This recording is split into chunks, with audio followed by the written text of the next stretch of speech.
Hi, my name is Diane Perez and I'm a real estate agent for Realty Executives. Today I have three of my peers and we would like to discuss some of the misconceptions about buying. I'm going to go ahead and introduce or have my peers introduce themselves. Janina Sparza. Daria Talbot. Christine Williams. What we want to do is we want to educate the public. And when I'm out in the community, one of the biggest fears I hear from my potential buyers is, Diane, I don't have a down payment. And I would like to get you guys some of your ideas and things that you've heard and things that you've said. They don't realize that there's many programs to help them, and if they will let us talk with the potential buyer, we can get them with a lender that can help them on that 20% down. Sometimes they don't need anything down depending on what program they're put in. Okay, ladies. There's resources through the lenders or family funds, gifting. Yeah, definitely. Depending on your lender, depending on your FICO score, you could actually end up with no down payment, and then even the region makes a big difference too. Program. That's really good. That's really good. I did have one recently, and it was a big surprise, and we're going to introduce him later in the second segment. One of the lenders that we do business with, and he got a family of mine into their home with as little as $600 down. It was really good. Now, that's not the only fear, lack of down payment. What are some of the other fears that you guys have experienced or seen out into the community? Their credit score isn't high enough, they think, but they don't know that. A lot of them don't even really know what their credit score is. What are some of the credit scores that you hear? They're like, well, you know, what credit scores do you think that they need to be at to qualify for a loan? They think they need to be 700 or 800. Yeah, which they don't. And depending on the situation, even a 580, depending on the lender, you can actually get into a loan. Okay, and while we're talking about that, how about foreclosures and bankruptcies? Well, yes they can, or yes they can't. Some programs help them, yeah. Does that automatically disqualify them if they have a bankruptcy Not at all. or foreclosure? If anything, that's when they should be going, because then maybe they can't do it right at this moment, but they're going to be on a path to get there faster. Okay, good. Okay, besides down payment and foreclosures, bankruptcies, what are some of the other fears that our buyers, potential new buyers, are having? Can you guys think of any? I know one for me. It's not just the down payment, and it's not just the foreclosures and bankruptcy. It's also all the costs that are associated with buying a new home. You know, I have buyers like, oh, don't have to pay for the appraisal and then the repairs, and they're afraid of, since they're renting, that they're in the unique position where they don't have to pay for these repairs, but they feel like once they become a homeowner, you know, the plumbing, something happens, and all of a sudden they're going to be faced with this major cost. How would you combat that out in the field? Well, home warranty makes a big difference. And how does that work? Depending on the home warranty that you choose, there's different things that it covers. Not everything, of course, but a lot of your main systems, and there's even different companies that cover more than others, but we know which companies to help you with and show you what to add on, depending if you're even on a property with a septic or a well or a regular property. Depending on what's going on, they would have that covered. And there's also inspectors and inspections that you guys, we would recommend for the potential buyer to have, so they know exactly what they're getting into, correct? Home inspection. Definitely. Pest inspection. Yeah, Okay. 30-some different inspections to cover whatever it is that you would like to know about your home before you even buy it, or back out because you found out it was something that wasn't something you actually wanted to move forward with. Okay, and as a buyer, what if I find something that, you know, may be to me kind of high in cost? How can I take care of that? Do I automatically have to pay for that? Do I just get the home warranty and then hope that that's going to be covered? Or what are some other areas that you guys can come back and say, well, this is something that we can do as a realtor to help you with what we just found out Well, about it the home? becomes a renegotiation period sometimes, depending on Excellent. what has been found. And a lot of times if it's structural, well, sometimes those things have to be taken care of. Whether, you know, a seller, if they decide to keep the home, they still have to take care of it. If they decide to sell the home, who's going to buy it if something really bad is happening? Let's say a whole entire roof needed to be redone. Not a whole lot of buyers would be buying that. So a lot of times those things get negotiated. Okay, so that's not necessarily the buyer's responsibility to pay for something major like that. We can go back and ask the seller to take care of that, Right. right? Yes, Everything is definitely. negotiable. Okay. And now you mentioned the home warranty.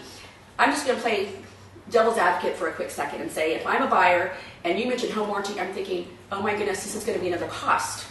So how much is the home warranty and who pays for that? Well, in general, home warranty, a good one you can find for right around $600, just give or take, depending on what you wanted to add A year. into it. A year. Okay. Yes. And you don't have to renew it the next year. I find that the first year you have the most costs. And so if something were to happen during that first year, it's really great to have that in place. And I have to pay for that, the buyer. In general, Negotiable. yeah. It's negotiable, like who? The lender? We could ask for the seller to buy it, or the buyer could pay for it. And what Or would they be? could split it. Oh, nice. But what would be the benefit for the seller to buy it? That doesn't seem like it would benefit them. To pacify the buyer. Okay. So they feel confident in moving forward. Good. One thing I have found also too is another selling point for my seller in doing the home warranty is that it also protects them for things that come up with the buyer 3 months after the sale. 9 times out of 10, you probably won't get a call back from that buyer saying, hey, this went wrong. They said it's been an ongoing problem. Sometimes you'll be able to protect the seller, and that's a selling point that we give the seller. So that's another good point to make when you're talking to an agent like one of us to say, can I get that home warranty? Can I get the seller? Do you think the seller's going to be able to pay for it? It's another way to cut costs. Okay. What are some other fears that you guys may have experienced from buyers apprehensive about buying?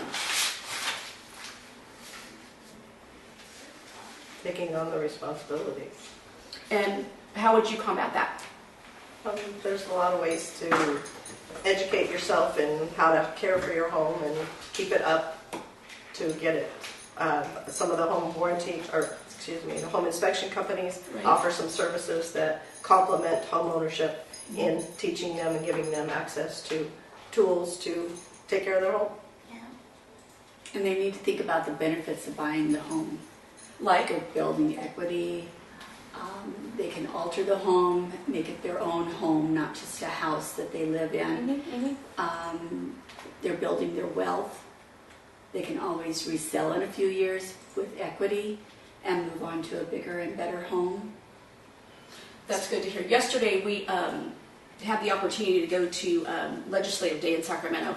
And while we were there, we were talking about some of these key points. And one of the things that we brought up, and this is kind of where I was at early in my years, is that I could not go in and afford the very house of my dreams in my 20s. And I have a lot of buyers tell me, well, I can't afford the house I want, I'm just going to save up. Well, sometimes saving up doesn't always happen. So life happens, Life gets right? in the way. Yeah, And absolutely. so one of my selling points to my potential buyers is, listen, you buy the house right now that you can afford, and you are going to be, like Janine said, investing in that home. It's going to be building equity every year that you have it. So maybe the third or fourth year, you might have $50,000, you might have less or more in equity that you wouldn't have had if you kept renting because life happens. So then I tell my clients, then you're going to be in the perfect position then to buy the house that you wanted. And you have equity and investment built up to do that. Okay? Any other comments or concerns or advice you would like to give our potential new buyers? Just that you really just want to get into a home because you have to start somewhere. And then eventually you might want to sell that or even keep it and end up with some rentals. And then now you can be on the other side. You can be now the landlord. All I know is if you're going to be staying in the rental market, there's a lot of things that, there's actually a lot of cons to that in the way that you don't control your costs. Rental amounts go up. Yes, good point. People these days, it's been harder to get into the rental, especially in our particular area. Vacancy rates are 1%, 2%. And so one of the biggest things about building wealth in general is controlling your costs. If you can control your home costs, that's going to be the biggest thing. And if you own your home, you control that cost. No, that's really good, Christine. Another thing that I read a few days ago is that, and it just kind of struck me, and we all know this, but sometimes we need it to be said, is that when you go and buy a car, you get so excited because you think, oh, I've only financed it for 3 years. In 3 years, I won't have any car payment, right? We get excited, Yeah. okay? But when we go to rent, we're not thinking. We're going to be renting and paying rent for the rest of our lives. When you buy a house, you are buying a house and paying for a mortgage payment maybe 15 years, maybe longer. But there's an end date.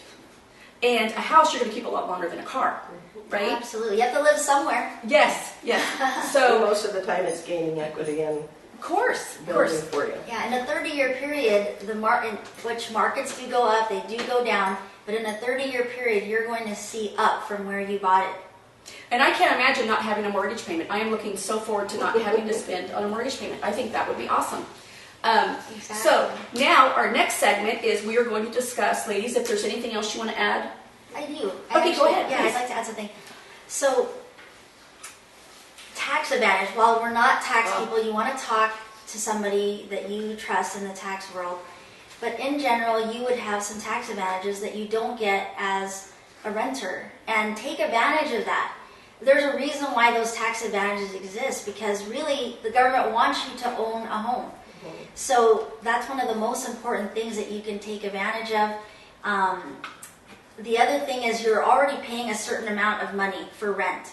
Then you add on what you should have actually saved on your taxes. You're actually paying more than you realize. You pay a lot to be a renter, so you need to be a homeowner is what we're trying to say.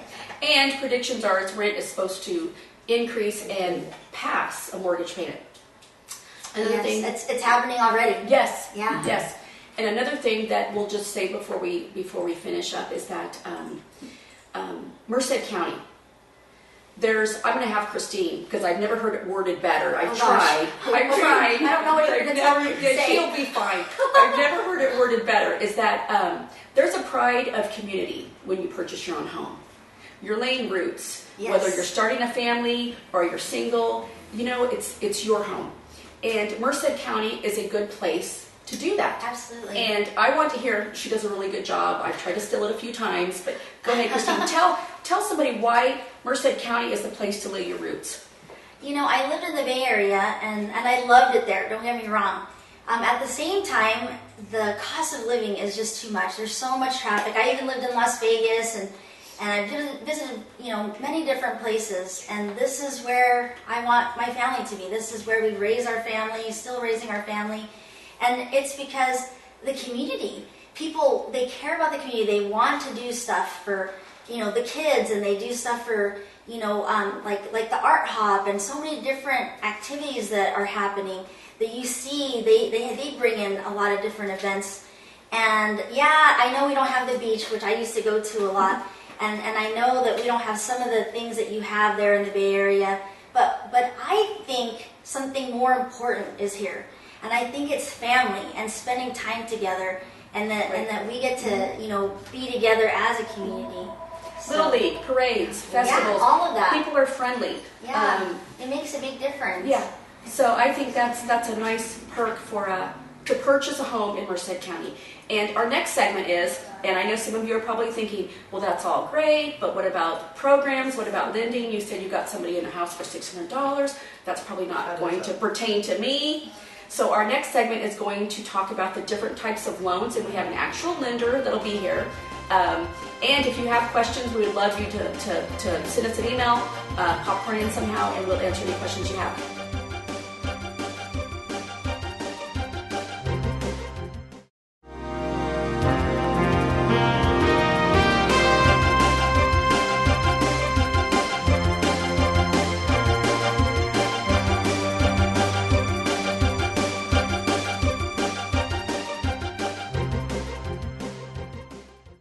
What's your name as far as a realtor? Dallas Myers, Summit Funding. Daria Talbot, Realtor. Christine Williams, Realtor. In our first segment, we had some questions and answers that some of our buyers that we run into in the field regarding purchasing a home.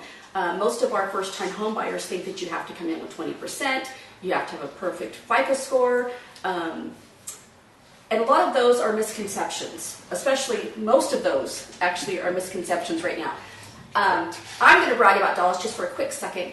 We just closed a loan a couple months ago, and my buyers, first-time home buyers, the husband was the only one working, and they got into a home, I think it was, $600? It was about $600, yeah. That's all out of pocket. That was it. They're in their home, and they were in their dream home. She held out. Yes. She held out. So we want to educate the community to let you guys know that you don't have to, the misconception is you don't have to come in with a big down payment. You don't have to come in with a perfect FICO score. If you have a foreclosure or a bankruptcy, we can also work with that. And if not today, in a couple months, get you ready to purchase a home. So I'm just going to open it up now to my colleagues and Dallas to input. Excellent. Well, as Diane said, and in fact, I read a survey done fairly recently that over 50% of people surveyed believed that you had to put 20% down to buy a home. It's just not the case. FHA requires a minimum down payment of 3.5%, which is very reasonable. And there are even conventional loans where you can put down as little as 3%. And even beyond that, there are down payment assistance programs through the state and various funds that can aid you in coming up with down payment funds and even, in some cases, covering closing costs. There are loans available to veterans that are 100% financing, meaning they come up with zero down payment. And in areas that qualify, USDA loans require no down payment as well. And I just want to interject 1 second. All of Merced County, all of Atwater and most of the rural areas of Merced are all Correct. qualify for USDA. The only say the ceiling on that is income, right? Correct. There are income limits, but that's where I come in. You can talk to a lender and we can get you qualified for the best program for you. I like to represent the buyers. So what I'm going to say is right now I'm going to challenge Dallas just for a few seconds, and I'm going to say, well, Dallas, say if I'm a first-time home buyer, 20%. You're saying I don't have to have 20%. You say I can have 3%, but 3% of what? What does that look like? Gotcha. Well, it would be 3% of the purchase price. So on a, let's say, a $300,000 loan, you would be looking at $9,000.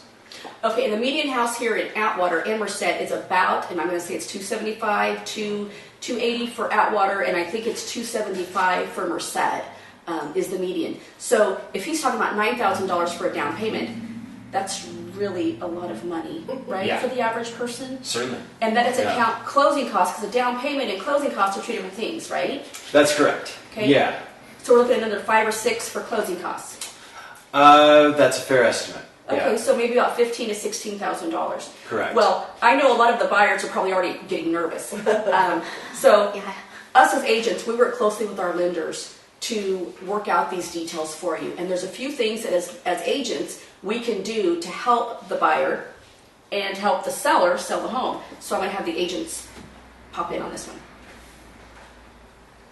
Or I might just pop back in, because I do like to talk. Okay, one of the things that I do, one of the things I like to do is that when I am representing a seller, I will come back and tell them, you know what, there's different ways that we can write the contract to cover a down payment or to cover closing costs or assist with some of these costs. It sometimes, like Dallas and I were saying, the last deal that we did together, it was $600 out of their pocket. That was closing costs we had covered and all the down payment, and all they came in was $600. And it was the home of their dreams. So there's ways, ladies, that we write the contract, correct? Right. Or we'll ask the seller to put in, and there's programs. So now I'm going to have them, now that they warmed up, I'm going to have them chime in. Go ahead. Asking the seller for some of the closing costs, a percentage of the purchase price towards closing costs. And how eager are sellers to do that? That doesn't sound like something I'd want to do as a seller, but do you find sellers are okay to do that? Some of them, especially if you I think- entice them. Yeah. I think where I normally find that happening more often is, I call them quirky homes. So there's something about the home that it's just not selling for whatever reason.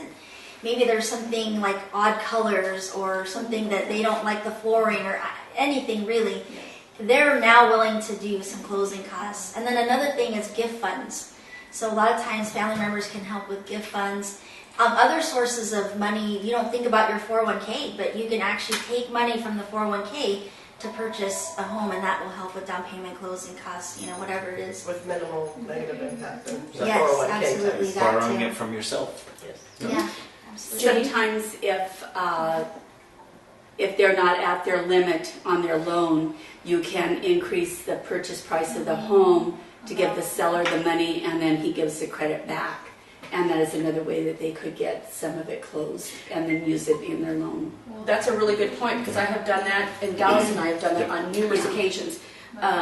If we know the house is going to appraise for about $4,000 or $5,000 more, we'll add that onto the purchase price. And it's done regularly, and that helps the buyer, and it makes the seller happy because they're not losing All any of the money, money, yes. that they originally wanted. Okay, so now that we've determined that there are ways around $15,000 and sometimes as less as $1,000 or $600, what about FICO credit scores, Dallas? Yeah, so it varies program to program. VA can go very low, as low as 550. Same thing with FHA. Conventional credit scores, they want you to be around 620. I would say as far as flexibility goes, FHA would be the most lenient on your ratios of debt to income, your FICO scores, as well as time since a derogatory credit event like a bankruptcy or a foreclosure. In FHA's case, as little as 2 years.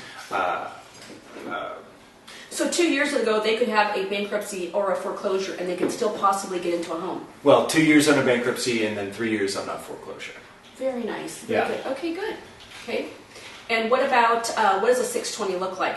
What if someone, and I know a lot of my clients come in like, well, my credit's not that great. I need to take care of a medical bill. What would you say? I would say let's run it. I mean, Okay. you would be surprised how little medical collection affects credit. It can, it certainly can, but it's worth taking a look at because you need to know. Let's say you're not good enough today. Right. I like to put someone on a plan and on the right track to buy because they may just be flying blind, trying to fix Right. their own credit. Whereas you can, get with an expert and work on improving your situation. And I've talked to a number of people who had those very same concerns. It turns out they're fine. So They're you might ready be to buy On now. something? Sure. As far as like fixing credit, a lot of times people, they do their own fixing, but they're not fixing. They're actually a lot of times making it worse. Right. I had a client where we were at 590, wanted to get them to 620, and by the time they were all said and done, they were barely at low 500s. Yeah. How does that happen when you actually pay everything off? Well, what people don't realize is each credit line is treated differently. Why? I'm not sure, but the bottom line is a credit fixer of some kind. They know which credit lines to pay, which ones not to, Good- which ones to good put in a point. certain Correct. percentage, which ones not to. And there's so much that goes along with that even us as realtors, we don't really know. Yeah. But that person can help. Yeah. That's why we have a lender.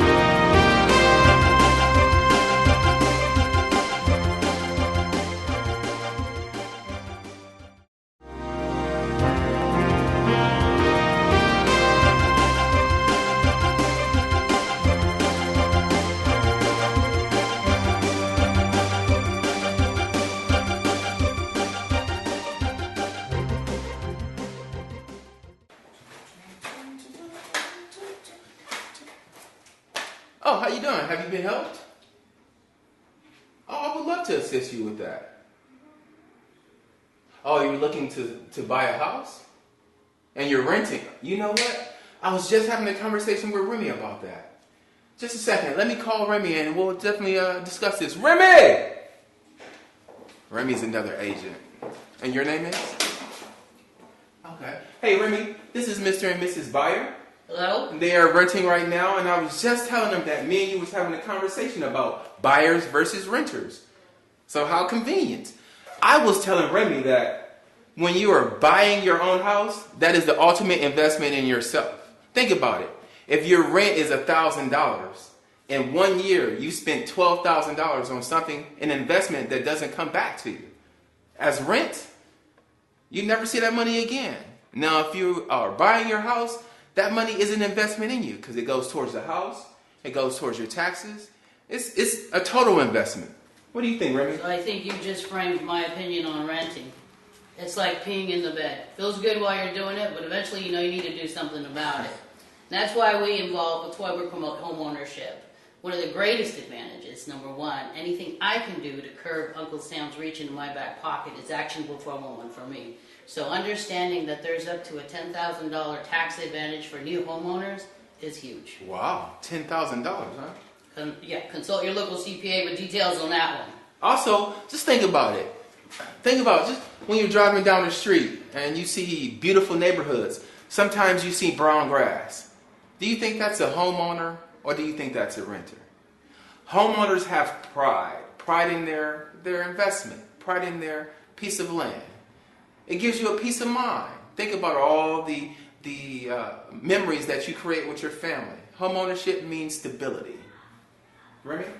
Yeah, I couldn't have said it better myself. There's so many advantages to buying versus renting. You know, the California Association of Realtors just did a 7-year study comparing renters versus buyers. And what they determined was that buyers will save 96.5% more per month than renters. 96.5? 96.5. That is a huge number. That's huge.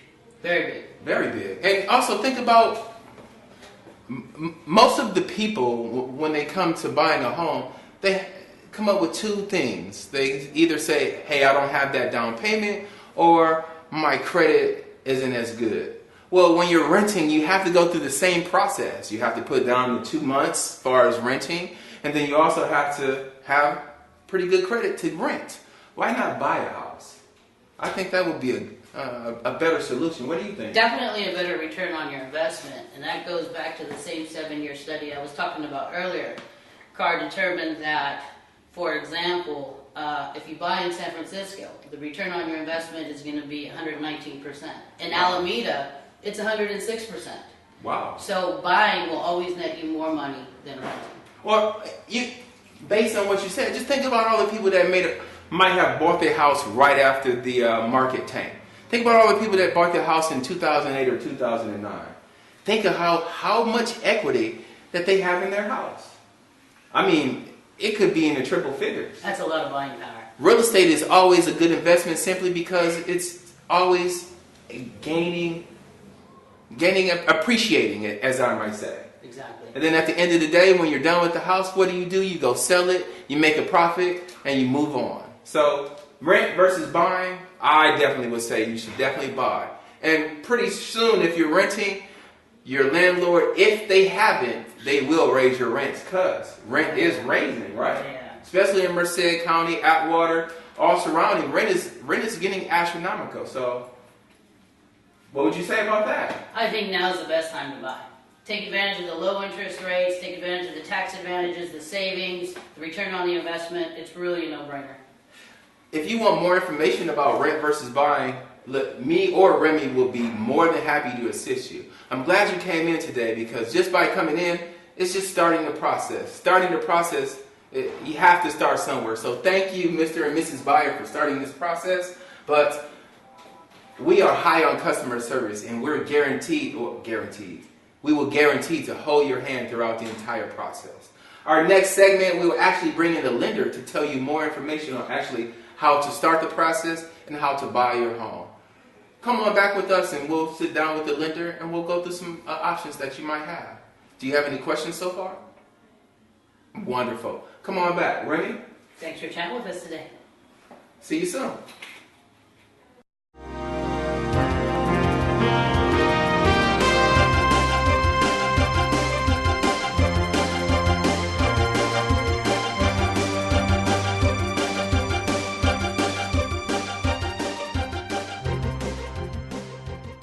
This is Dallas from Summit Funding. How you doing, Dallas? Doing well, happy to be here. And then Remy had to step behind the desk because he has some contracts he had to take care of, but he's still with us, right, Remy? I'm still here. So tell us a little bit more about some of these lending programs that you have for home buyers and first-time home buyers. Yeah, well, first-time home buyers can take advantage of great programs through the state and various bonds, things like the Golden State Finance Authority or GSFA, the California Housing Finance Authority, or as we call it in the shop, CalHAFA. Great programs that assist with the down payment, closing costs, and things like that. In fact, I've had transactions where we were able to negotiate a seller credit to cover anything different between the down payment funds and the down payment assistance and what was due, and the buyers came in with almost nothing. Wow. Yeah, very little out of pocket. Great programs, and So for buyers, their number one thing is that they don't have down payments. yeah, But Dallas, you're saying that there are programs that assist buyers with down payments? that's correct. Wow. That's correct. Yeah, for both conventional and FHA loans, and as you may know, USDA loans do not require a down payment, and neither do those loans for veterans, be it Air Force, Army, Coast Guard, all of that. That's good. You know what? I get a lot of calls about USDA, and I've sold a couple USDA loans. Please tell the people what a USDA loan is, because it's a wonderful program. Absolutely. So a USDA loan is a loan through the RHS, or Rural Housing Services. It, again, requires no down payment. It does, however, require that you are within a specific area. And a lot of the area here in Merced County is acceptable. It's just one of those things, you look up the address and make sure the property qualifies. And again, it has no down payment, has fairly lenient guidelines as far as derogatory credit and things that may have happened in the past. And the only real caveat is that there are income limits, so it's for low to moderate income borrowers. And I, like I said, I've used this program a couple of times as far as with some of my buyers. USDA, if you want to use USDA for Merced County or Merced, if you think of Franklin Road, anything towards Atwater past Franklin Road is all of USDA. Atwater's all USDA, Planada, the surrounding areas of Merced are all USDA. So any house that's in that city, you can use that USDA loan. Yeah. Any other programs that you guys have that might help buyers? Well, I mean, I was talking to someone earlier, and I read a study, and it said 50% of prospective home buyers believe that they have to come in with 20% down to purchase a home. And that's just not the case. And in reality, it hasn't been for some time. Wow. The Federal Housing Administration, FHA, requires only 3.5% down. That's 3.5%. There are conventional loans for first-time home buyers that only require 3% down. And what you want to do is, if you're even thinking of buying a home within the next year, I would talk to not only an agent, of course, but a lender as well, to put yourself on the right track, because you may be closer than you think, or you may need some guidance on how to get to your goal. Okay, wonderful. Yeah. I've seen the number one thing that everyone's worried about when buying a house is down payment. Yeah. And the second thing is credit scores. Yeah. So tell me about this credit scores and what should they be looking for? Yeah, well, depending on the scenario, FHA loans will go as low as 550, generally 580. Conventional loans, a little bit higher. You're looking in the 620 range. VA loans, they'll go as low as 580 as well, and it just depends. I will say that any credit monitoring site or those done through your credit card are not particularly accurate. So if you think you're close, it's worth having a mortgage lender do a real credit report, what's called a tri-merge, that actually merges all three bureaus, and get a real accurate look at your credit. Because if you're a few months out, or 6 months out, or a year, that credit pull, 6 months ago isn't going to hurt you. And it'll give you a very clear idea on where to go from there. Wow.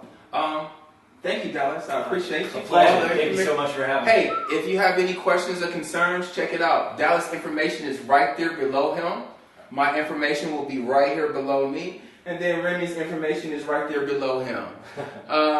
You can always write us. Let us know if you have any questions or concerns. Let us know if you want us to tackle anything on the next show. Also, please look at these three beautiful faces. Because if you're renting, the next time you pay your rent, I want you to think about us, because you're wasting your money.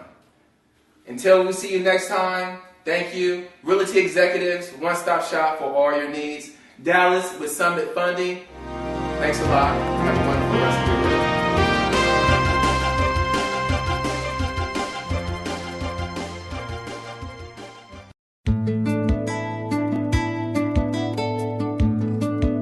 Realty Executives, a one-stop shop for all your real estate needs. Realty Executives is visionary. Realty Executives is excitement. Realty Executives is highest levels of professionalism. Realty Executives is friends.